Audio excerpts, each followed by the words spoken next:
నమస్కారం. Welcome to Sujana digital space studio సమర్పించు Indo US global market after hours update కి స్వాగతం సుస్వాగతం. ఈ రోజు 27 మార్చి 2026 శుక్రవారం.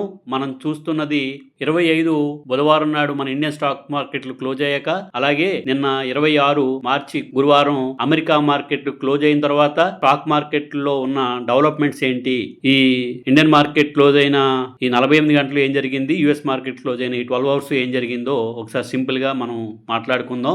యుఎస్ మార్కెట్ క్లోజింగ్ లెవెల్స్ చూస్తే డౌ జోన్స్ 469 పాయింట్లు పడిపోయి 1% నష్టంతో ముగిసింది. ఇంకా S&P 500 1.7% డౌన్ అయ్యి సెప్టెంబర్ తర్వాత లోయెస్ట్ క్లోజ్. ఇంకా నాస్డాక్ 2.4% కుంగి కరెక్షన్ టెరిటరీలోకి వెళ్ళిపోయింది. అంటే పీక్ నుంచి 10% తక్కువ. టెక్ హెవీ స్టాక్స్ డ్రాగ్ చేశాయి. Iran Israel war resolution hopes fail అవడంతో ఆయిల్ 100కి పైగా జంప్ చేసింది.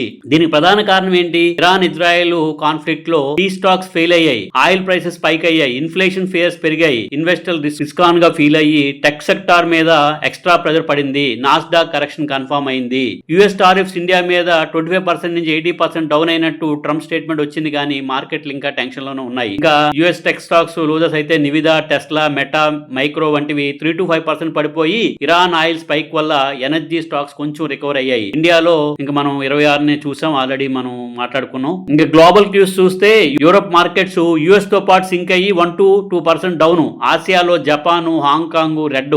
గిఫ్ట్ నిఫ్టీ ఉదయం నెగిటివ్ సిగ్నల్ ఇచ్చింది కానీ పాజిటివ్ ఓపెనింగ్ అయ్యింది. ఎంసీఎక్స్ గోల్డ్ 1,40,900కి 1% అప్. సిల్వర్ 2,25,000కి 2.3% జంప్. క్రూడ్ కూడా హై.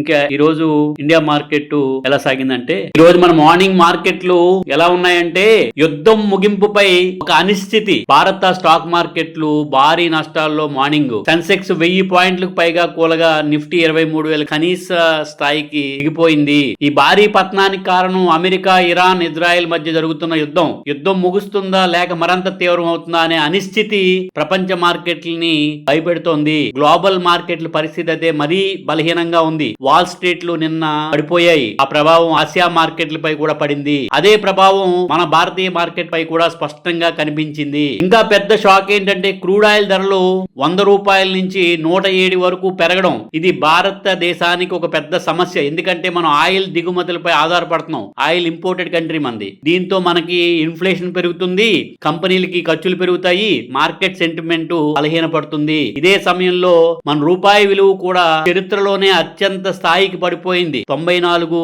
USD దగ్గర వరకు వచ్చింది. దీంతో విదేశీ ఇన్వెస్టర్లు కూడా మన ఇండియన్ మార్కెట్ నుంచి డబ్బులు తీసుకువెళ్తున్నారు. మార్కెట్ పై ఇది అదనపు ఒత్తిడి క్రియేట్ చేస్తోంది. మార్కెట్ క్యాప్ సుమారు కొన్ని లక్షల కోట్లు సంపద ఆవిరవుతోంది. అన్ని రంగాలు దాదాపు నష్టాల్లో ముగిశాయి. బ్యాంకింగ్, ఆటో, రియాలిటీ షేర్లు ఎక్కువగా పడిపోయాయి. ఇక్కడ నుంచి మార్కెట్ ఏమవుతుంది? ఒకవేళ యుద్ధం తగ్గింది అనుకోండి, పీస్ డీల్ జరిగితే మార్కెట్ రికవరీ వచ్చే అవకాశం ఉంటుంది. యుద్ధం ఒకవేళ పెరిగితే ఇంకా కరెక్షన్స్ వచ్చే అవకాశం గట్టిగా ఉంటుంది. ఎందుకంటే మన Indian market oil dependent country. మనం ఆయిల్ ఇంపోర్ట్ చేసుకుంటాం కాబట్టి ప్రస్తుతం మార్కెట్ పూర్తిగా రియాక్షన్ మోడ్ లో ఉంది.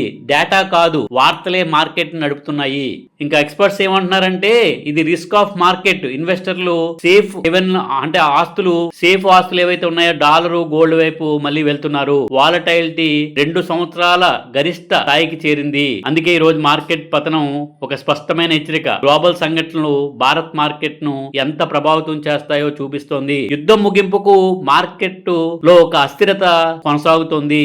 ఇది కేవలం కరెక్షన్ కాదు, ఇది గ్లోబల్ రిస్క్ అలర్ట్ లాగా ఉంది. ఈ రోజు మన భారత స్టాక్ మార్కెట్ లో బేర్లు, సెన్సెక్స్, నిఫ్టీ, రూపాయి అన్ని ఒక్కసారిగా కుప్పకూలాయి. ఇంతకీ ఏమైంది? ఎందుకు ఇంత పెద్ద పతనం అంటే, గోల్డ్మెన్ సాక్స్ షాక్ ఇచ్చింది. గోల్డ్మెన్ సాక్స్ ఇండియన్ ఈక్విటీస్ కి డౌన్ గ్రేడ్ ఇచ్చింది. నిఫ్టీ టార్గెట్ ను 25,900కి కట్ చేసింది. కారణం క్రూడ్ ఆయిల్ ధరలు పెరగడం, మధ్యప్రాచ్య యుద్ధ పరిస్థితులు.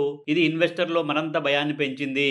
ఇంకేంటి? ఎక్సైజ్ డ్యూటీ కట్టు, ప్రభుత్వానికి భారీ రెవెన్యూ నష్టం. పెట్రోల్, డీజిల్ పై ఎక్సైజ్ డ్యూటీ తగ్గింపు వల్ల FY27లో ప్రభుత్వానికి 1.2 లక్షల కోట్ల రెవెన్యూ తగ్గుతుందని అంచనా. ఇది ఫిస్కల్ డెఫిసిట్ కి ఒత్తిడి పెంచుతుంది. ఇంకా ఈ రోజు రూపాయి 94.79 వర్సెస్ డాలర్ వరకు పడిపోయింది. ఇది భారత ఆర్థిక వ్యవస్థకు పెద్ద షాకు. ఎనర్జీ ఇంపోర్ట్స్ ఖరీదు పెరగడం వల్ల రూపాయి మరింత బలహీనమైంది. బాండ్ ఈల్డ్స్ కూడా పెరిగాయి. ఇంకా చూస్తే geo political tensions, Iran, Israel, Pakistan embassy మీద బాంబు పడితే పాకిస్తాన్ తిరిగి వార్నింగ్ ఇస్తోంది. ఖతార్ లా ఊరుకోము అంటున్నారు. ఇరాన్ ఐఆర్జేసీ హార్మజ్ స్ట్రైట్ ను యుఎస్, ఇజ్రాయెల్ మిత్రులకు మూసివేసింది. తక్కిన వాళ్ళు ఎవరైనా కూడా వెళ్ళొచ్చు అంటుంది. పాకిస్తాను ఏదైతే తన ఎంబసీ మీద పడిందో అప్పుడు ఇజ్రాయెల్ కి తీవ్ర హెచ్చరికలు జారీ చేస్తోంది. జియో పొలిటికల్ టెన్షన్స్ మార్కెట్ ని మరింత భయం చేస్తున్నాయి. కాబట్టి ఈ రోజు మార్కెట్ ఇంతలా పడిపోయింది. సెన్సెక్స్ 1690 పాయింట్లు పడిపోయింది. నిఫ్టీ 22,850 కంటే దిగువకు జారింది. ఒక్క రోజులోనే ఇన్వెస్టర్లు లక్షల కోట్ల సంపద కోల్పోయారు. ఇది గ్లోబల్ అనిశ్చితి, క్రూడ్ ధరలు, జియో పొలిటికల్ టెన్షన్స్ కారణంగా జరిగింది.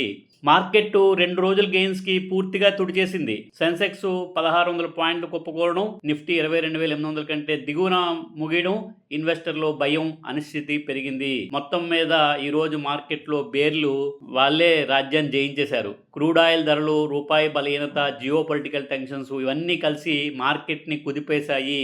ఇన్వెస్టర్లు జాగ్రత్తగా ఉండవలసిన సమయం, ఎందుకంటే వాలటైలిటీ ఇంకా కొనసాగుతుంది. సలహా సూచనతో మంచి స్టాక్స్ కొనుక్కునే అవకాశం ఇది ఈ రోజు మన ఇండియన్ మార్కెట్ లో జరిగిన విశేషం. కాబట్టి మీరు ఒక కొత్త ఆశతో రోజు మార్కెట్ లోకి రండి. ఒక క్లియర్ స్ట్రాటజీ ప్లాన్ చేసుకోండి. స్టాక్ మార్కెట్ లో మీరు ఇన్వెస్ట్ చేసే ముందు ఒక్క నిమిషం ఆగండి.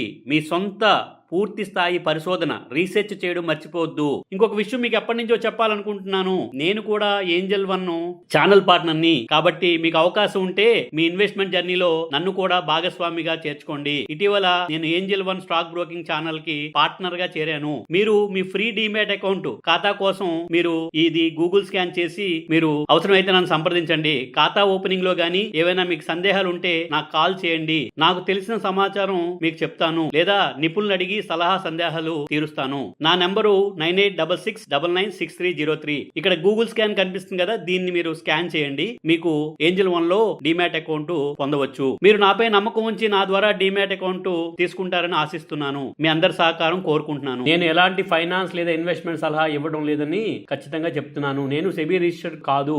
నేను చేసే అన్ని మార్కెట్ అప్డేట్లు, పోస్టులు కేవలం నా అవగాహన, ఎడ్యుకేషన్ పర్పస్ మాత్రమే. వాటి ఆధారంగా ఎలాంటి పెట్టుబడి నిర్ణయాలు తీసుకోవద్దు. మీ నష్టాలకు నేను బాధ్యుని కాదు. పెట్టుబడి చేసే ముందు మీ సొంత పరిశోధన చేయండి మరియు నిపుణులను సంప్రదించండి. మీకు ఈ రోజు చెప్పిన కంటెంట్ నచ్చినట్టయితే please like, share, subscribe Sujana digital space studio. Thank you very much.